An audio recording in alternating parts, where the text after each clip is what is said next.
a couple of lefts now, a right, a left. He's got it.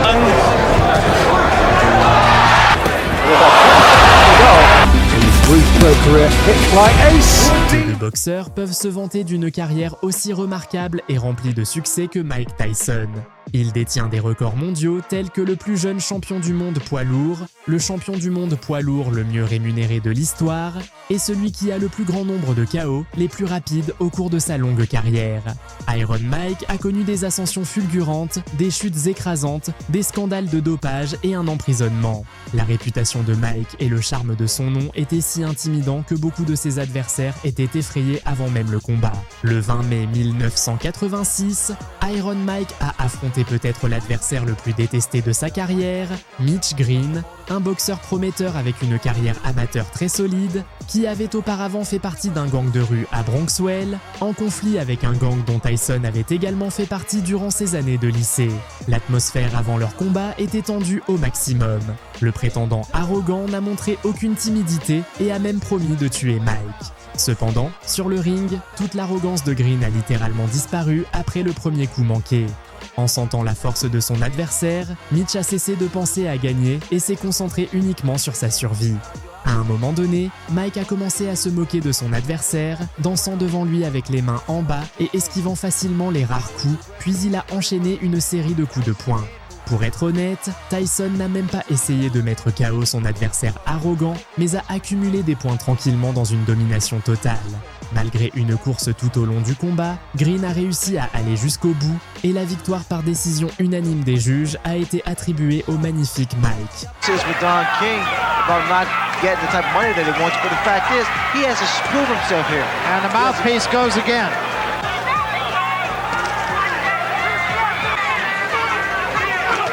What's going to happen as Tyson gets further and further into his career, he's going to figure out a better way to approach fights like this. Those shots, I love those body shots. Another day in the classroom, big left hand to end things.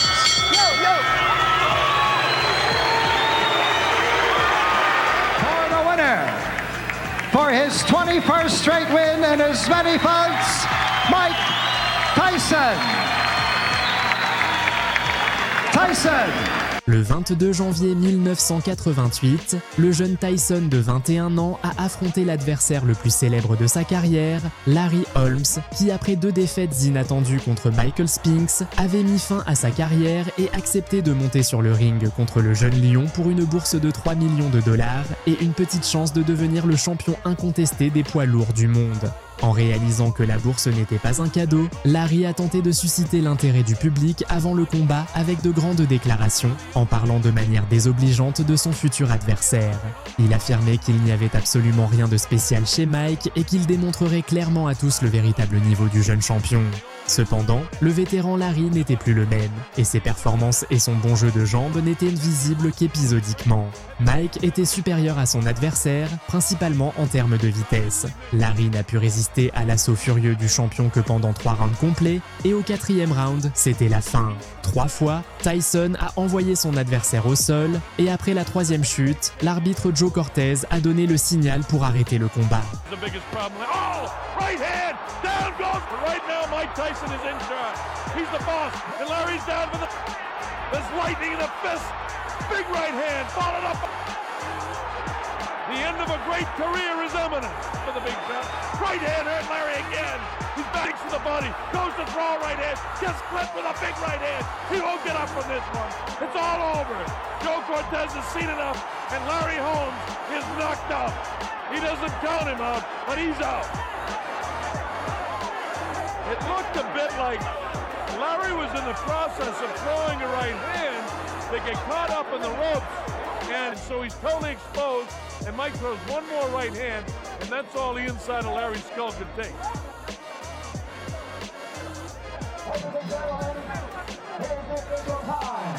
The end comes at 2 minutes, 55 seconds of the 4th round.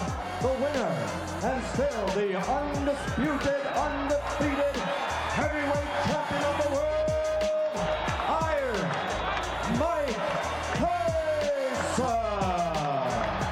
Le 25 février 1989, Mike Tyson a affronté une épreuve assez sérieuse contre le boxeur britannique Frank Bruno, qui avait déjà de l'expérience dans les combats pour le championnat, bien que sans succès. Bruno n'a montré aucun respect pour son redoutable adversaire et a assuré au public qu'il gagnerait, et même par KO.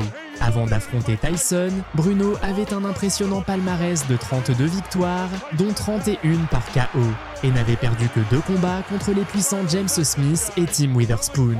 De plus, il était sur une série de 4 victoires consécutives, la plus notable étant sa victoire lors du combat précédent contre l'ancien prétendant au titre mondial Joe Bugner, que le Britannique a stoppé au 8e round. Dès le premier round, Tyson a envoyé l'arrogant prétendant au sol. Bruno a tenté de se relever courageusement, répondant coup pour coup à son adversaire, mais même la grande résistance de Frank ne l'a pas aidé à atteindre la moitié du combat. Au 5e round, après une série de coups de Tyson, le combat a été arrêté. Il est à noter que Mike est entré dans le ring avec moins de 2 semaines d'entraînement normal derrière lui. Bruno was caught that time, and Tyson knows it. Tyson trying to attack now to finish him off. Tyson gives him room to come off the ropes. Scores with the uppercut, lands a big right hand. Bruno's in big trouble now. He's ready to go. He hits him with a right hand. Bruno trying to hang on as best he can. He's still in big trouble. The uppercut catches him. The right hand catches him. He's really being hit now. Blood coming from the nose. His eyes are puffy. A fighter cannot be saved by the bell as the big right hand lands. Tyson knows he's got him in big trouble. If he doesn't answer it, Richard Steele has moved in and has stopped the fight. It's all over. Michael Tyson wins on a 5th round. TK. 1995 a été marqué par un événement notable dans le monde de la boxe. Le légendaire Mike Tyson est revenu sur le ring après avoir purgé une peine de 4 ans. Le détenteur d'un record impressionnant, mais exagéré, Peter McNeeley, a été choisi comme son prochain adversaire. Bien qu'il soit clairement considéré comme l'outsider, McNeeley a convaincu la presse que Iron Mike n'était plus le même qu'avant, que c'était maintenant son moment. Le boxeur arrogant affirmait qu'il détruirait Tyson comme un ouragan et promettait de surprendre la communauté de la boxe. De telles déclarations n'ont provoqué qu'un sourire parmi ceux qui l'entouraient. Après avoir rencontré McNeeley, Tyson a plaisanté en demandant au boxeur de ne pas détruire complètement Mike, mais de lui laisser quelque chose. Le combat entre Tyson et McNeeley a eu lieu le 19 août 1995.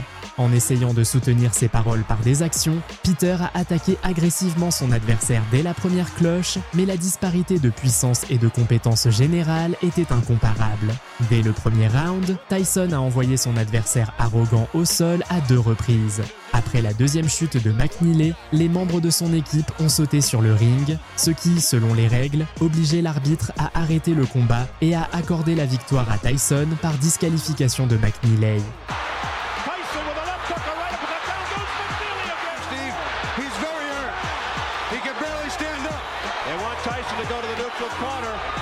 What's going on? Correct. That was not correct. That's a crime for McNeeley. This kid was fighting his heart out. That is wrong. McNeely's corner who stopped the fight. And that is it. Just like that, it's over. Now he's in a perfect position to come back. Whack. And you see he's turning his head as he got hit. But it was enough to stun him and he kind of tripped over Mike's feet. Le retour au championnat a été extrêmement réussi et a montré que Tyson restait une force imposante dans sa catégorie de poids.